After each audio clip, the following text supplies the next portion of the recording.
विख्यात हिंदी कहानीकार प्रेमचंद जी द्वारा विरचित एक कहानी है कफन। कफन कहानी के बारे में आज हम सूर्यमानस चैनल में विचार करने जा रहे हैं। आप सभी का स्वागत है। प्रेमचंद की बहुचर्चित कहानी है कफन। इसमें आदमी के जीवन संघर्ष का चित्रण हुआ है। ये सामाजिक कहानी है। कहानी के प्रमुख पात्र है घीसू, माधव और बुधिया। ये चमार जाति के गरीब लोग थे। घीसू तथा माधव पिता पुत्र हैं। माधव की पत्नी है बुधिया। घीसू और माधव बहुत कामचोर है। घीसू एक दिन काम करता तो 3 दिन आराम करता। माधव इतना कामचोर कि आधा घंटा काम करता तो 1 घंटा चिलम पीकर गुजरता। इसलिए गांव के लोग उन्हें काम के लिए बुलाते नहीं थे। घर में 2-4 मिट्टी के बर्तनों के अलावा कोई संपत्ति नहीं। गांव के लोग इन्हें कुछ न कुछ कर्ज देते थे, मगर ये लोग कर्ज लौटाते नहीं। घीसू की स्त्री बहुत पहले ही मर चुकी थी। माधव की पत्नी बुधिया घर में आने के बाद घर में कुछ व्यवस्था की नींव डाली थी। वो खुद सारे दिन काम करती रहती और घीसू माधव के पेट पालती। एक दिन माधव की जवान बीबी दिया प्रसव वेदना से कराह रही थी। तब ये दोनों बाप बेटा अलाव के सामने बैठकर आलू खा रहे थे। जाड़े की रात थी और बुधिया दर्द से चिल्ला रही, पर इन लोगों ने बुधिया को दवा दारू नहीं की। घीसू उसी वक्त ठाकुर की बारात की याद करता रहा। कितना बढ़िया खाना मिला था उस दिन, उसके बारे में सोचते रहे। बुधिया मर गई। उसके पेट में बच्चा भी मरा था। माधव और घीसू जोर से चीखने और छाती पीटने लगे। उनका रोना सुनकर पड़ोस वाले दौड़ आए और दिलासा देने लगे। गांव के जमींदार को उन पर दया आई और उन्हें कुछ रुपए दिए। अगर जमींदार दिए तो दूसरों को देना भी पड़ेगा ना, इसलिए सभी लोग कुछ न कुछ देते रहे और 1 घंटे में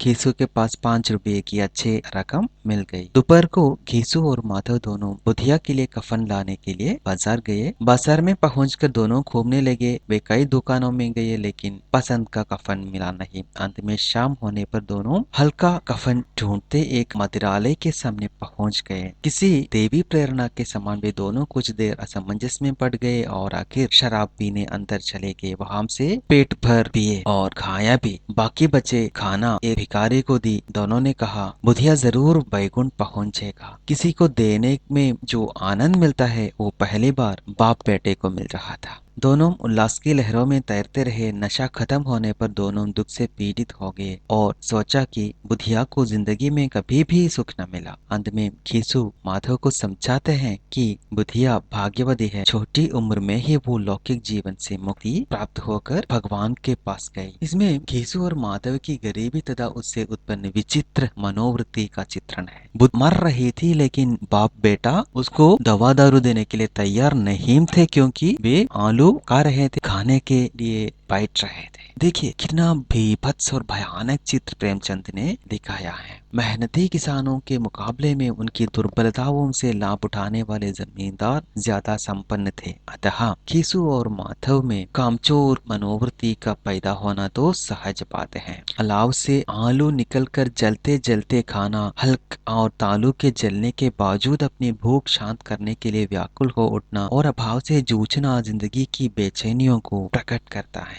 यहाँ जो चित्र प्रेमचंद जी ने प्रस्तुत किया है वो भारत के गांवों में आज भी हमें देखने को मिलेंगे। डॉक्टर बच्चन सिंह ने इस कहानी के बारे में कहा है, डीह्यूमनाइजेशन की चरम परिणति, व्यर्थता का चरम बोध वहाँ होता है जहाँ उनकी बोध नहीं होता। मधुशाला वो जगह है जहाँ बोधहीनता का बोध होता है। इस बोध को प्रेमचंद ने नाटकीय क्रिया व्यापारों द्वारा अभिव्यक्त किया है। हिंदी के प्रमुख कहानीकार अमरकांत ने लिखा है, प्रेमचंद ने इस कहानी में सही मुहावरों की रचना की है जो एक महान उपलब्धि है। उन्होंने मानवीय करना, मानवीय गरिमा, स्वतंत्रता संबंधी धारणाओं, मान्यताओं एवं दृष्टिकोण को एक नई व्याख्या प्रस्तुत की है। प्रेमचंद की इस कहानी से हमें संवेदना के धरातल पर अपने देश व समाज, उसके ढांचे व इतिहास को समझने में पूरी मदद मिलती है।